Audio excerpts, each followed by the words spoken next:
মুম্বাইতে অনেক সময় এমন এক সরকার ছিল যারা কেন্দ্রীয় সরকারের বিরোধী। ধরুন যখন এনডিএ সরকার কেন্দ্রে, মুম্বাইতে বিরোধী সরকার ছিল, কিন্তু সর্বত্র তাদের একটা প্রচেষ্টা ছিল যখন মুম্বাইয়ের স্বার্থ সামনে আসছে, মুম্বাইয়ের পরিকাঠামোগত স্বার্থ সামনে আসছে, তখন রাজনীতির ঊর্ধ্বে উঠে তখন মুম্বাইয়ের কথা প্রথম ভাগা। এই সংস্কৃতিটা আমরা পশ্চিমবঙ্গেও দেখেছি।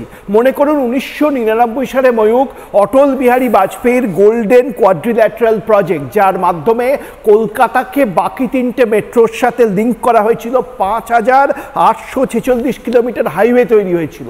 সেই প্রজেক্ট সফল করতে 12টা রাজ্যের সহযোগিতা প্রয়োজন ছিল।